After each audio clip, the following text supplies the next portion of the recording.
네, 오늘 우리가 함께 나누는 119편 10편 말씀 우리가 계속 올 한 해 동안 묵상할 말씀인데요. 여러분들 어제 한구영신 예배 드리면서 또 119편에 있는 말씀 하나하나 이제 다 받으셨는데요. 그 말씀을 통해서 하나님께서 우리에게 원하시는 그 뜻이 무엇인지 또 올 한 해 동안 묵상하시면서 그 말씀 붙들고 나아가시는 저와 여러분들 되시길 바랍니다. 오늘 말씀 제목처럼 나는 주의 법을 지키리니 나는 주의 말씀을 따르리니 그런 고백으로 우리가 살아갈 수 있길 바랍니다. 말씀드린 것처럼 올해는 이 종교개혁이 일어난 지 500주년이 되는 해입니다. 1517년 마틴 루터에 의해서 이 종교개혁이 시작된 이후에 500년이라는 시간이 이르게 되었는데 다시 한번 우리 마음 안에 우리 신앙 가운데에 하나님께서 그때에 일으키셨던 영적인 그런 갱신들 또 변화되어져야 할 그런 것들을 돌아보는 한 해가 되기를 원합니다. 마틴 루터가 종교개혁을 일으키게 된 계기는 그 로마 카톨릭의 잘못된 전통과 관행에 대해서 이 95개조 반박문을 이 성당 문 앞에 붙임을 통해서 시작되게 되었습니다. 95개조의 반박문을 붙이게 된 계기는 로마 카톨릭에서 당시에 이 면죄부를 파는 것으로 인해서 시작되게 되었습니다. 로마 카톨릭 교황이 베드로 대성당 신축 비용을 충당하기 위해서 이제 면죄부를 사람들에게 돈을 받고 팔게 되었는데, 면죄부는 죄의 그 징벌을 면제해 준다는 의미가 있습니다. 그 시작은 본격적으로 어느 때부터 시작되었냐면은 한 11세기 십자군 전쟁 때에 그 전쟁에 참여하는 그 군인들을 모집하기 위해서 그 군대에 참여하는 사람들에게는 그 전에 있던 죄라든지 그 이후에 전쟁 가운데 있을 그런 과오라든지 그런 모든 허물을 제해주기 위해서 면죄부를 그 군인들에게 참여를 독려하기 위해서 나눠지기 시작했습니다. 본격적으로. 그리고 반면에 다른 한편으로 귀족들이나 또는 이 부를 이룬 사람들에게는 전쟁에 참여하지 않는 대신에 전쟁 비용을 충당하기 위해서는 또 비용이 필요한데, 그러한 비용을 충당하기 위해서 그러한 사람들은 돈을 받고 또 면죄부를 팔게 되었습니다. 그러면서 이 면죄부라는 것이 돈과 결부되기 시작한 겁니다. 그냥 나라를 위해서 헌신하는 사람들, 또 하나님의 그 선한 싸움을 싸우는 사람들을 위해서 주는 그러한 것이 아니라 이제는 돈 있는 사람들 또는 권력 있는 사람들이 돈을 주고 그 면죄부를 받게 하는 그 돈과 연결되면서 더욱 문제가 심각해지게 되었습니다. 그러던 것이 마틴 루터 당시에는 어떻게까지 되어지게 되었냐면은 면죄부를 팔기 위해서 전문 그 웅변가를 고용하게 됩니다. 이 말을 잘하는 그 연설가 웅변가를 또 판매 담당하는 사람을 고용해서 면죄부를 팔게 하였어요. 사람들이 그 웅변, 그 말씀, 그러한 말을 듣고 정말 사지 않으면 안 될 것 같은 그런 마음을 들게 할 정도로 그렇게 면죄부를 팔게 되는 일까지 나타나게 되었던 것입니다. 그러한 것들이 종교적 관행이 되면서 루터 당시에는 매우 심각해지게 되었던 거죠. 심지어는 그렇게 얼마나 사람을 그 말로 현혹했는지 그 면죄부를 사면은 이미 죽은 사람들까지도 그 형제나 친구나 가족이 돈을 주고 사면은 그 돈을 인해서 이미 죽은 사람들까지 구원을 받게 되어진다라는 말로 현혹할 정도였습니다. 그러한 일들에 대해서 하나님의 말씀을 조금이라도 아는 사람들이라면, 하나님의 말씀을 보는 사람들이라면 결코 받아들일 수 없는, 하나님 말씀과는 전혀 상관없는 일이라는 것을 알 수밖에 없습니다. 그래서 루터가 그렇게 로마 카톨릭이 행하는 그러한 모습 속에서 또 본인이 알고 있는 하나님의 말씀과 다른 그 모습에 더 이상 두고 볼 수 없는 상황이 되었던 거죠. 그래서 면죄부에 대한 95개에 대한 반박문을 이제 붙이게 되어지는 것입니다. 그것이 얼마나 잘못된 것인지. 그래서 면죄부 95개 그 반박문의 1번이 그렇습니다. 앞에 화면에 있는데요. 첫 번째 그 반박문의 1번이 우리 주 예수 그리스도께서 회개하라고 하셨을 때 이는 믿는 자의 삶 전체가 회개하는 삶이어야 함을 말씀하신 것이다. 사람들은 또는 그것을 파는 사람들은 이 면죄부만 사면 모든 죄를 용서받는다, 구원받는다 가르쳤지만 하나님의 말씀은 무엇이냐? 예수님이 회개하라 천국이 가까이 왔느니라. 이 말씀의 뜻은 매 순간 우리의 하나님 앞에서 예수 그리스도의 보혈의 공로를 의지해서 회개하는 매 순간의 삶을 통해서 우리는 죄의 사함을 받고 끊임없이 사함을 받고 용서를 받는 거지 그 면죄부를 통해서 용서받는 것이 아니다라는 것을 분명하게 한 거죠. 여러분, 그래서 이러한 싸움을 하면서 이제 루터가 한 개인이, 당시 로마 카톨릭은 마치 국가 권력입니다. 그 거대한 권력과 이 대립하다 보니까 죽음의 위협들 또는 감금들, 자택 수감들 이런 것들을 계속 겪게 됩니다. 그래서 루터가 자택 감금이 되었을 때 무슨 일을 했냐면은 이러한 그 일들이 일어나는 것은 사람들이 또 하나님의 말씀을 읽지 못하고 또 알지 못하기 때문에 어떠한 것이 진리인지 하나님의 말씀인지를 잘 알 수가 없는 것입니다. 그래서 감금되었을 때 루터가 무슨 일을 했냐면은 당시에는 이 독일 국민들이 자기들의 모국어로 성경을 읽을 수가 없었습니다. 왜? 번역되지 않았기 때문에. 라틴어 성경만 쓰고 있었기 때문에 뭐 귀족들이나 또는 학자들이나 그러한 소수 사람들만 성경을 볼 수가 있었어요. 그래서 루터가 무슨 일을 했냐면은 그 라틴어 성경을 독일 모국어로 그 독일 국민들을 위해서 성경을 번역하게 됩니다. 그래서 사람들에게 그 성경이 이제 나뉘어지면서 전파되면서 읽어지면서 본격적으로 비로소 이 말씀에 의한 종교개혁이 시작되어지고 또 이루어지게 되었던 것입니다. 그래서 종교개혁의 그 핵심 그런 고백처럼 오직 성경으로, 오직 말씀으로 돌아가자. 그 고백에 의해서 신앙의 개혁들, 종교개혁이 일어나게 되었던 것입니다. 그래서 따라서 종교개혁은 하나님의 말씀과는 전혀 상관없는 잘못된 전통과 관행으로부터 하나님의 말씀으로 돌아가자는 신앙개혁 운동이었습니다. 우리가 그러한 종교개혁 500주년을 맞이하면서 그 정신인 말씀으로 돌아가자. 그 고백이 오늘날의 교회와 우리 신앙의 고백이 되어져야 할 것입니다. 다시 한번 우리는 교회의 위기, 신앙의 위기, 그 시대를 우리는 맞이하고 있고 또 살아가고 있습니다. 하나님 말씀에 주목하지 않으면 우리의 신앙은요 언제든지 그때처럼 마틴 루터 당시처럼 왜곡될 수밖에 없는 것입니다.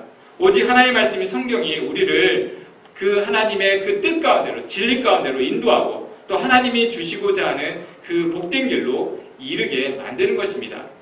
만일 우리가 누리는 복이 하나님 말씀에 의한 것이 아니면 그것은 하나님이 허락하신 그 은혜가 아닐 수 있는 것입니다. 여러분, 하나님의 말씀을 가까이 하지 않고 어떠한 은혜나 복을 구한다는 것은 그것은 하나님을 믿는 것이 아닌 것이 될 수가 있습니다. 우리가 신앙생활을 하는데 하나님을 믿는데 그것이 말씀에 의해서 인도받는 신앙생활이나 믿음생활이 아니면 내가 믿는 하나님이 그 성경에서 말씀하시는 그 하나님이 아닐 수가 있다라는 것입니다. 여러분, 우리가 이 사실을 늘 기억할 수 있기를 바랍니다. 이스라엘 백성들이 하나님 말씀을 의지하지 않았을 때에 그들은요 황금 송아지를 만들어 놓고 이것이 나의 하나님이다라고 외치는 사건이 있었지 않았습니까? 하나님 말씀을 따라 그 허락하신 율법을 따라 섬기지 아니하고 자신들의 생각으로 하나님을 만들어놨는데 그것이 황금 송아지예요. 오늘날에도 우리가 말씀에 의지하지 않으면 우리 하나님은 황금 송아지, 내 하나님은 금송아지라는 그러한 고백으로 나도 모르게 그렇게 하나님을 우상 믿듯이 따라가게 될 수 있다는 것입니다. 여러분, 기독교 신앙은 언제든지 하나님 말씀에 주목하는 것입니다. 하나님은 말씀이시고 우리는 말씀에 이끌려서 또 하나님을 알아가게 되는 것입니다. 하나님을 믿는다는 것이 무엇인지 오늘 시편 119편 2절에서 다음과 같이 말씀하고 있습니다. 우리 함께 같이 보겠습니다. 여호와의 증거들을 지키고 전심으로 여호와를 구하는 자는 복이 있도다. 여러분, 하나님의 뜻은 말씀으로 나타나 있기에 하나님의 말씀을 따르고 하나님을 찾는 자들에게는 당연히 복이 있다라고 말씀하십니다. 말씀을 찾는 자들은 당연히 하나님을 만나게 될 것이고, 하나님을 만난 자들은 당연한 하나님을 만난 그 은혜와 복을 누릴 수밖에 없게 된다는 것입니다. 그렇지 아니하고 그 순서가 이루어지지 아니하고 말씀을 따르지 아니하고 하나님을 만나려고 했을 때 여러분 만날 수가 없는 거예요.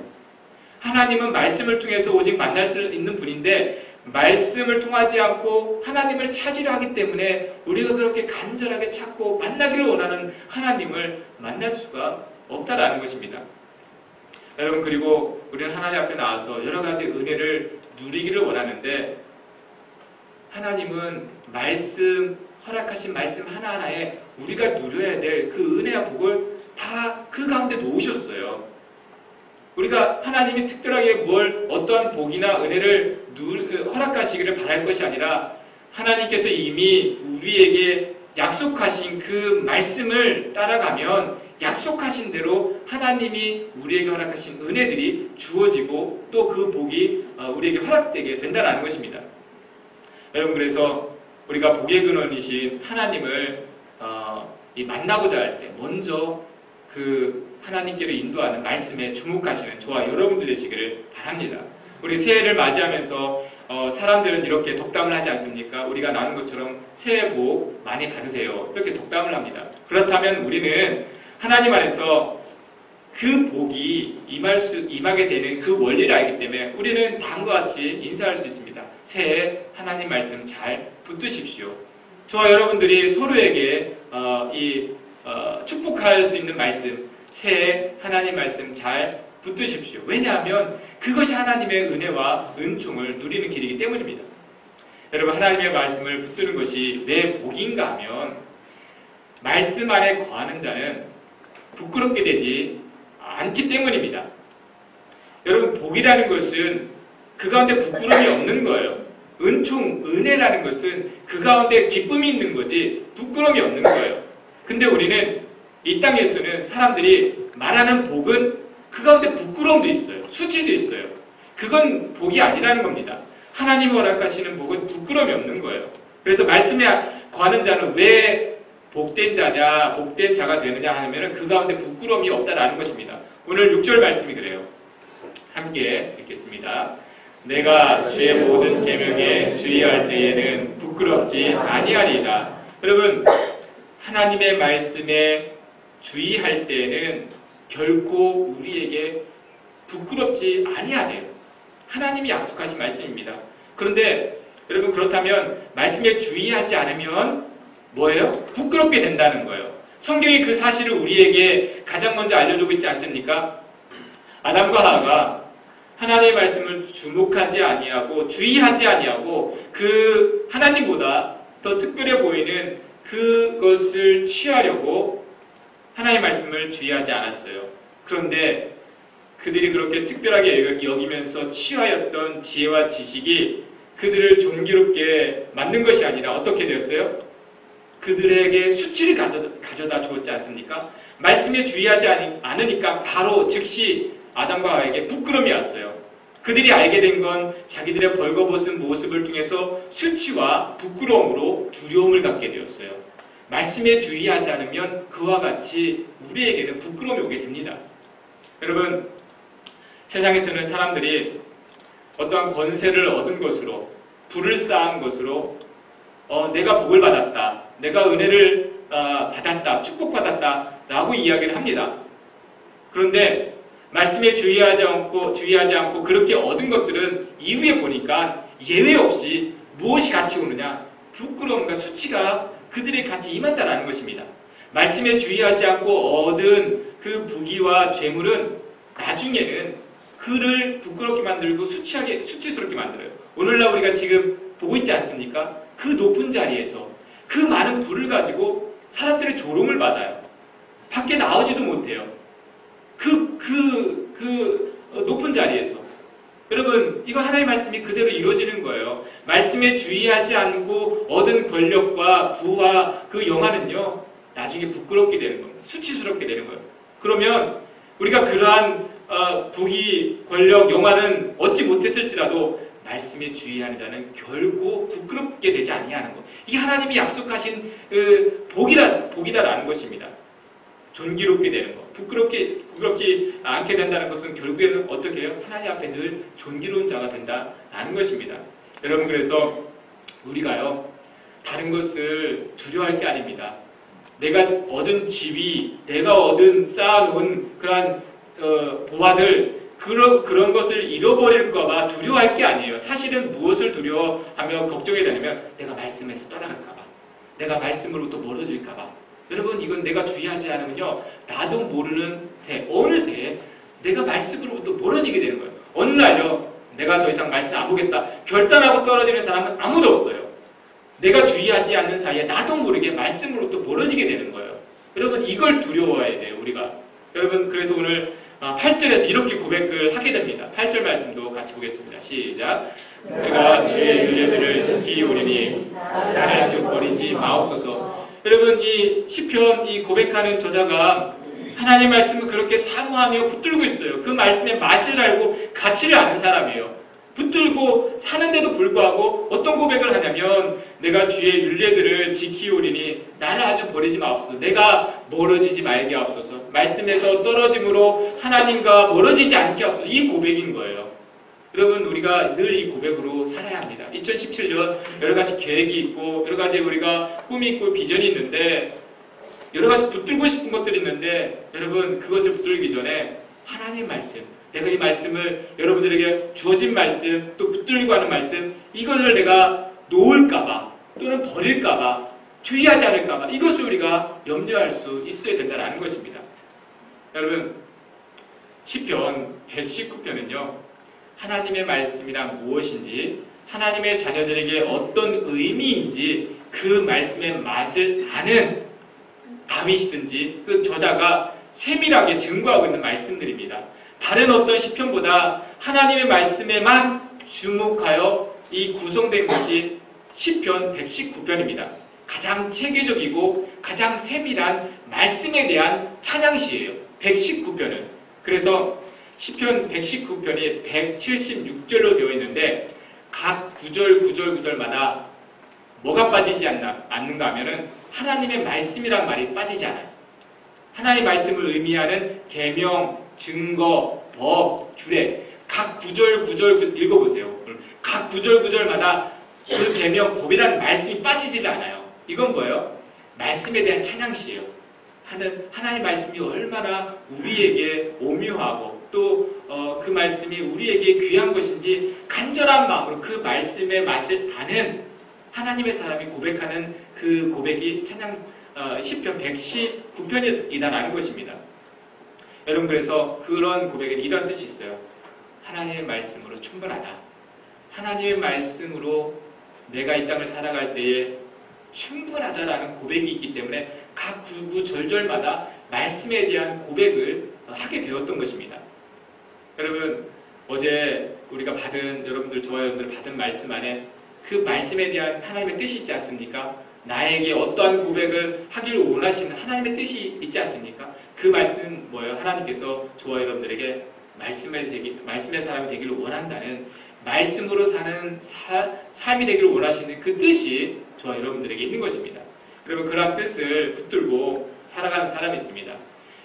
감리교를 시작하신 분, 창시하신 분이 존 웨슬리 목사님이거든요. 존 웨슬리는 영국 국교회 성공의 목회자의 아들로 태어났습니다. 그래서 최고의 교육과 또 최고의 학문 과정을 이렇게 끝낸 사람입니다. 영국 옥스퍼드 대학을 우수한 성적으로 졸업하고 학교에서도 가르치고 준비된 사람이에요. 학문적으로나 지혜나 지식으로나 또 그 신앙에 대한 열정도 남달랐던 사람이었어요. 학교 다닐 때부터 홀리클럽을 만들어서 성경 공부하는 그룹을 만들었죠. 그것이 규칙론자, 방법주의자, 그것이 별명에 대해서 메토디스트, 그 감리교 규칙쟁이들이라는 별명으로 별명이 우리 또 이름이 되어지기까지 했던 거죠. 근데 그 웨슬리 목사님이 그러한 지혜와 지식과 여러 가지 경험과 열정을 가지고 이제 하나님의 일을 막 하려고 했습니다. 그리고 선교 지역까지 나와서 이 미국의 이 사바나 첫 선교지죠, 감리교. 그쪽으로 나와서 선교 활동을 시작했어요. 지금도 이제 거의 기념 그런 관이 있는데 그렇게 열정을 가지고 나왔는데 결국 사바나 선교는요 실패했어요. 도망가다시피 해가 쫓겨나서 귀국할 수밖에 없었어요. 자기의 생각대로 안 된 거예요. 열정대로 안 된 거예요. 지식, 지혜대로, 경험대로 안 된 거예요. 그래서 귀국해서 이제 하나님 앞에서 무엇이 문제일까? 경험이 부족할까? 지혜가 부족할까?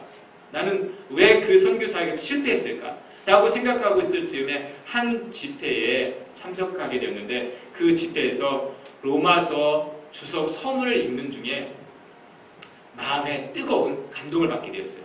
하나님의 말씀에 그 시작 서문을 읽는 그 순간부터 마음에 뜨거워지는 성령 체험을 하게 된 거예요. 말씀으로 감동을 받게 된 거예요. 그 뒤로부터 웨슬리 목사님의 그 사역의 전환점이 됩니다. 내가 그동안 생각했던 사람의 마음을 변화시키고 또 감동시키는 건 지식이나 지혜나 어떤 개인의 열정이 아니구나. 하나님의 말씀, 그 한 말씀만 제대로 들어와도 말씀으로 뜨거워지고 말씀으로 감동받고 변화되는구나. 변화가 된 거예요. 그 이후에 요한 웨슬리 목사님이 외친 말이 있습니다. 나는 한 책의 사람이 되리라. 한 책의 사람이 되게 하소서. 이 감리교의 고백이거든요. 한 책의 사람이 되게 하소서. 그 뒤로 말씀만 증가하는데요. 그 말씀을 전파할 때 많은 사람들의 변화와 회개와 그런 역사가 일어났어요. 그래서 감리교회가 조직이 되고 또 선교 활동을 또 하게 되고 그래서 감리교회가 본격적으로 시작되게 되었던 것입니다. 한 책의 사람이 되게 하소서.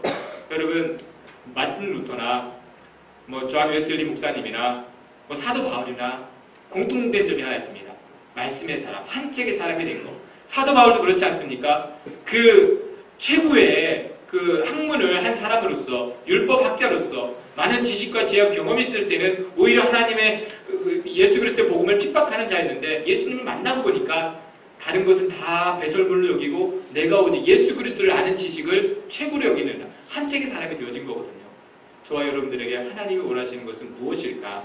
오늘날 이 순간에 하나님이 원하시는 것은 변함이 없습니다. 우리가 말씀의 사람이 되는 것, 한 책의 사람이 되는 것, 다른 그 무엇의 사람이 되려고 하는 것이 아니라 그 누구의 사람이 되려고 하는 것이 아니라 말씀의 사람이 곧 하나님의 사람임을 의미하기 때문입니다.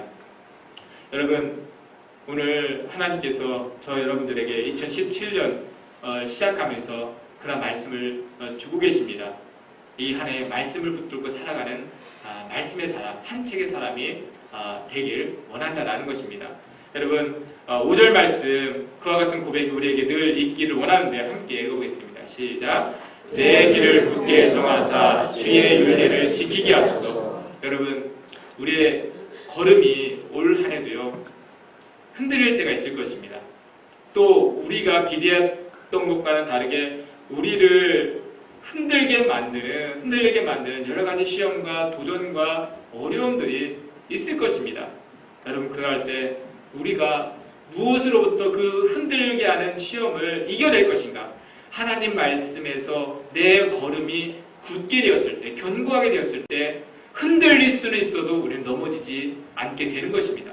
이 말씀의 고백처럼 주의 말씀으로 내 길을 굳게 하소서. 내가 하나님의 말씀을 붙들므로 그 지킴으로써 내 삶의 발걸음이 견고하게 하옵소서. 이런 고백으로 2017년 하나님 안에서 말씀의 사람으로 살아가시는 저와 여러분 되시기를 주님의 이름으로 축원합니다. 기도하겠습니다.